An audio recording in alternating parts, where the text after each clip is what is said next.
Westeros की history में कई लेजेंडरी नाइट्स हुए हैं, लेकिन उनमें से एक नाइट ऐसा भी था जो न रॉयल ब्लड से था न पावरफुल हाउस से। वो बस एक सिंपल सा हेज नाइट था। सर डंकन द टॉल और एक छोटा सा लड़का जो सिर्फ उसका स्क्वायर था, लेकिन वो लड़का एक दिन बनने वाला था वेस्टरोस का किंग। साथ ही इस फोर्ट का टूर्नामेंट अब खत्म हो चुका है, लेकिन उसका इम्पैक्ट तो अभी शुरू हुआ है। एक प्रिंस की डेथ हो चुकी है, एक नाइट गिल्ड के साथ जी रहा है और एक यंग बॉय अपनी डेस्टिनी की तरफ पहला कदम लेने वाला है। ये सिर्फ एक एंडिंग नहीं है, बल्कि ये एक लेजेंडरी जर्नी की बिगिनिंग है। तो आज की वीडियो में हम एक्सप्लेन करेंगे या night of the seven kingdoms के एपिसोड 6 को, द मॉरे की कंप्लीट स्टोरी को। लेकिन उससे पहले स्पॉइलर वार्निंग, साथ ही वीडियो को लाइक, शेयर और चैनल को सब्सक्राइब करना मत भूलिएगा।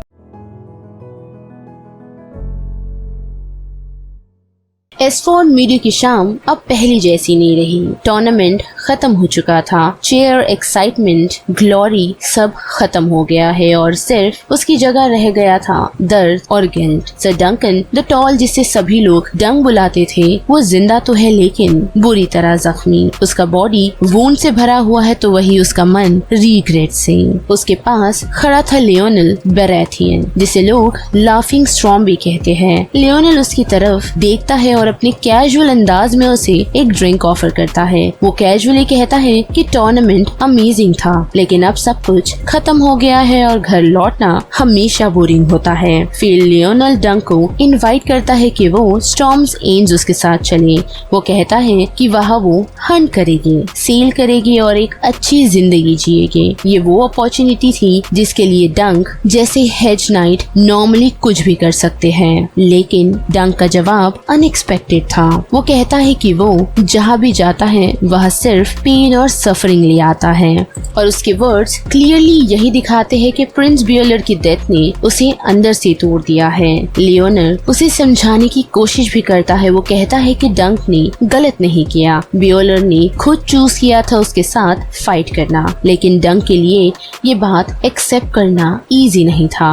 सीन फिर शिफ्ट होता है बियोलर के फिनरल की तरफ। प्रिंस बियोलर का बॉडी एक फिनरल पायर पर रखा गया है। फ्लेम धीरे धीरे उसे कंज्यूम कर रही थी।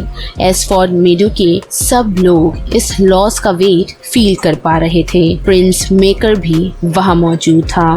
उसने अपने ही भाई को एक्सीडेंटली मार दिया था और वो जानता था कि लोग हमेशा इस बात के बारे में विस्पर करेंगे। बाद में मेकर डंक से बात भी करता है। वो एक्सेप्ट करता है कि लोग उसे ब्लेम करेंगे और डंक को भी ब्लेम किया जाएगा। लोग कहेगी कि एक प्रिंस की डेथ एक हेज नाइट की वजह से हुई। फिर भी सरप्राइजिंगली मेकर डंक को एक ऑफर देता है। वो डंक को समर हॉल ज्वाइन करने के लिए कहता है और उसे अपना स्वॉन स्वॉर्ड बनाने का चांस देना चाहता है। ये डंक के लिए एक सेफ और ऑनरेबल फ्यूचर हो सकता था, लेकिन डंक उसे भी पोलाइटली मना कर देता है क्योंकि उसे लगता है कि प्रिंसेस और रॉयल लाइफ उसके लिए नहीं बनी। इस सब के बीच रेमन फॉसवे डंक से मिलने आता है। रेमन अब ऑफिशियली नाइट बन चुका है। उसने अपना खुद का सिग्नल चूज किया है जो कि ग्रीन एप्पल है, जो उसके न्यू आइडेंटिटी का सिंबल है। वो डंक को बताता है कि उसने रोवन से शादी कर ली है।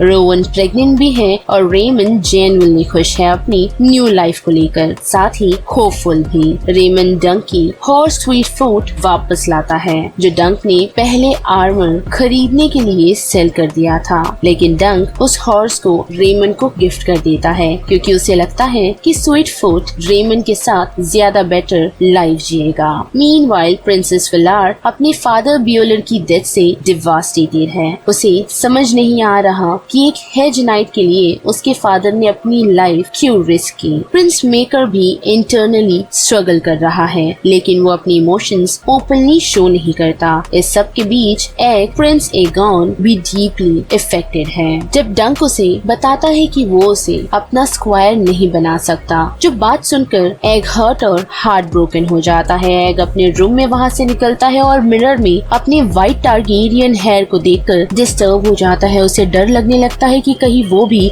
अपने भाई एरियन जैसा क्रूल और मैड न बन जाए। इस फियर और एंगर के मोमेंट में एग नाइफ लेकर एरियन के रूम में जाता है। वो अपने स्लीपिंग ब्रदर के पास क्वाइटली अप्रोच करता है, जैसे वो उसे मारने का डिसीजन ले चुका हो। लेकिन मेकर सडनली शैडो से इमर्ज होता है और एग को रोक देता है। मेकर उसे पनिश नहीं करता, वो बस उसे होल्ड करता है। एक रेयर मोमेंट जहाँ वो एक स्ट्रिक्ट प्रिंस नहीं बल्कि एक कंसर्न फादर लगता है। ये मोमेंट क्लियरली शो करता है कि मेकर अपने सन्स के फ्यूचर को लेकर काफी वरीड है। बाद में डंक रियलाइज करता है कि एग का फ्यूचर पैलेस में सेफ नहीं है। पैलेस की लग्जरी और प्रिविलेज उसे स्पॉइल कर सकती है, जैसे एरियन और डेरियन के साथ हुआ है। इसीलिए डंक फाइनली डिसाइड करता है कि वो एग को अपना स्क्वायर बनाएगा, लेकिन समर हॉल में नहीं, रोड पर हार्ड लाइफ के साथ स्मॉल फोक के बीच, जहाँ एग रियल वर्ल्ड समझ सके। डंक एस्फोर्ड मीडू छोड़ने के लिए रेडी होता है। वो अपने मेंटर सर आर्लिन को याद करता है और एक कॉइन ट्री पर नील करता है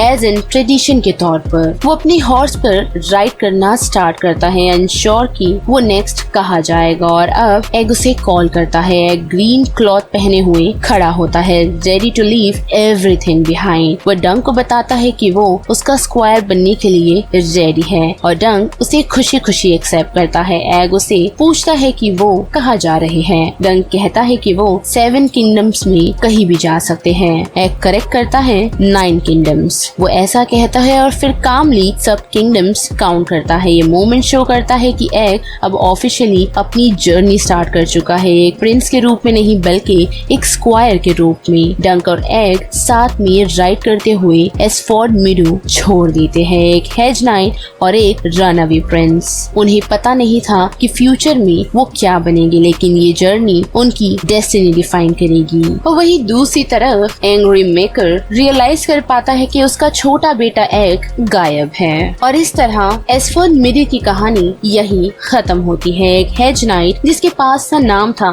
न लेगेसी, और एक प्रिंस जिसके पास सब कुछ था लेकिन फिर भी उसने सब छोड़ दिया। दोनों साथ निकल पड़ते हैं अननोन रोड पर। उन्हें नहीं पता था कि फ्यूचर में क्या होने वाला है, लेकिन हिस्ट्री जानती है, क्योंकि ये सिंपल सा स्क्वायर एक दिन बनेगा किंग एगोन टारगेरियन और ये सिंपल सा हेज नाइट बनेगा एक लेजेंड। ये सिर्फ एक जर्नी नहीं थी, ये एक फ्रेंडशिप थी जिसने वेस्टरोस का फ्यूचर चेंज कर दिया। अगर आपको ये कहानी पसंद आई तो वीडियो को लाइक करें, चैनल को सब्सक्राइब करें और मिलते हैं नेक्स्ट वीडियो में वेस्टरोस की एक और लेजेंडरी कहानी के साथ।